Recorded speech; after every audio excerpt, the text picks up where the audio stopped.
নমস্কার বন্ধুরা, education culture YouTube চ্যানেলে তোমাদের প্রত্যেককে স্বাগতম। তো তোমরা অনেকেই আমার কাছে একটা প্রশ্ন করছিলে যে দাদা আমাদের WBCHSE অর্থাৎ West Bengal council of higher secondary এডুকেশনের এইচএসের রেজাল্ট কবে বেরোবে। ফাইনালি কিন্তু মাধ্যমিকের যে রেজাল্ট ডেট সেটা কিন্তু অ্যানাউন্স হয়ে গেছে। 8 তারিখে অর্থাৎ মে মাসের 8 তারিখে প্রকাশিত হতে চলেছে মাধ্যমিকের ফলাফল। তো এখন অনেকের প্রশ্ন যে দাদা আমাদের যে উচ্চ মাধ্যমিক পরীক্ষার রেজাল্ট সেটা কখন আউট হবে, সেটা কি মাধ্যমিকের আগে আউট হবে না মাধ্যমিকের পর আমাদের রেজাল্ট আসবে। তো একটা কথা যেটা কিন্তু তোমাদের প্রত্যেকের জানা উচিত, তোমরা হয়তো দেখে থাকবে যে আমাদের যে মাধ্যমিকের ফলাফল সেটাই কিন্তু আগে বেরিয়ে আসছে এবং অন্যান্য বছরের ট্রেন্ডও কিন্তু সেটাই থাকে। অর্থাৎ আগে কিন্তু মাধ্যমিকের রেজাল্ট বের হয়, তারপর উচ্চ মাধ্যমিকের রেজাল্ট আউট হয়। এবারেও আশা করছি তেমনটাই কিন্তু হতে চলেছে, যেহেতু মাধ্যমিকের রেজাল্ট ওয়েস্ট বেঙ্গলের যে বিধানসভা ভোট তার পরেই কিন্তু পাবলিশ হচ্ছে, সেহেতু উচ্চ মাধ্যমিকের যে রেজাল্ট সেটা কিন্তু তোমাদের মে মাসে সেকেন্ড বা থার্ড উইকের দিকে বেরোবার কিন্তু একটা যথেষ্ট বা প্রবল সম্ভাবনা রয়েছে।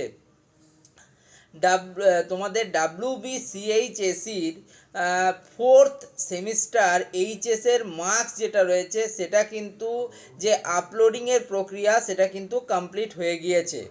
এখন যে কাজটা সেটা হচ্ছে রেজাল্ট তৈরি এবং প্রিন্টিং রিলেটেড ওয়ার্ক, এবং এই কাজগুলোর কিছুটা ডিলে হচ্ছে কিন্তু ইলেকশনের জন্য। এবং অনেক স্যারেরা রয়েছেন যারা কিন্তু ইলেকশন ডিউটিতে প্রত্যক্ষ এবং পরোক্ষভাবে যুক্ত আছেন, ফলে এর জন্য কিন্তু কেন্দ্রীয় যে সমস্যা সেটা কিন্তু তৈরি হচ্ছে। যদিও এই বিষয়গুলো আস্তে আস্তে কিন্তু রিজলভ হয়ে যাবে এবং তোমাদের রেজাল্ট কিন্তু আমার যেটা মনে হচ্ছে যে মে মাসের মোটামুটি ওই 15 তারিখের দিকে বেরোবার একটা প্রবল সম্ভাবনা আছে। যদিও এখনো অবধি পশ্চিমবঙ্গ উচ্চ মাধ্যমিক শিক্ষা সংসদের পক্ষ থেকে অফিসিয়াল কোনো নোটিফিকেশান জারি করা হয়নি, তবে এটুকু কিন্তু বিভিন্ন নিউজ মিডিয়া এবং বিভিন্ন প্রথম সারির সংবাদপত্র থেকে জানা যাচ্ছে যে মে মাসের কিন্তু তোমাদের রেজাল্ট আউট হবে। ঠিক আছে, উচ্চ মাধ্যমিকের রেজাল্ট আউট হবে। উচ্চ মাধ্যমিকে বিভিন্ন স্ট্রিম রয়েছে তোমরা জানো, যেমন সায়েন্স রয়েছে, আর্টস রয়েছে, কমার্স রয়েছে। এই স্ট্রিমগুলোতে কিন্তু স্টুডেন্টদের আবার বিভিন্ন রকম রেজাল্টের একটা সম্ভাবনা দেখা যাচ্ছে। যেমন সায়েন্স স্ট্রিমের ক্ষেত্রে তোমরা জানো যে ম্যাথামেটিক্স, কেমিস্ট্রি, ফিজিক্স এর মতো কিন্তু ইম্পর্টেন্ট কিছু সাবজেক্ট থাকে, একই সাথে বায়োলজিক্যাল সায়েন্সেসও কিন্তু থাকে। তার ফলে কিন্তু এই সাবজেক্টগুলোয় স্টুডেন্টদের মার্কস তুলনামূলক কম থাকে।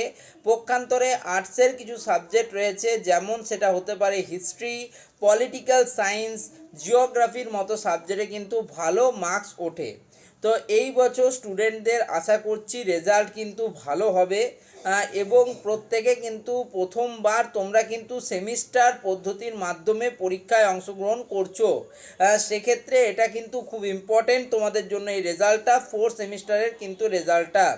ওকে, এতদিন সমস্যা ছিল যে মার্কস, প্রজেক্ট এবং প্র্যাকটিক্যালের মার্কস আপলোডিংয়ের যে বিষয়গুলোতে, কিন্তু সেই সমস্যাগুলো কিন্তু আর নেই। মার্কস আপলোডিং প্রক্রিয়া কিন্তু কমপ্লিট হয়ে গেছে। আমরা এখন রয়েছি এপ্রিল মাসের প্রায় শেষের দিকে, আজকে 22 তারিখ।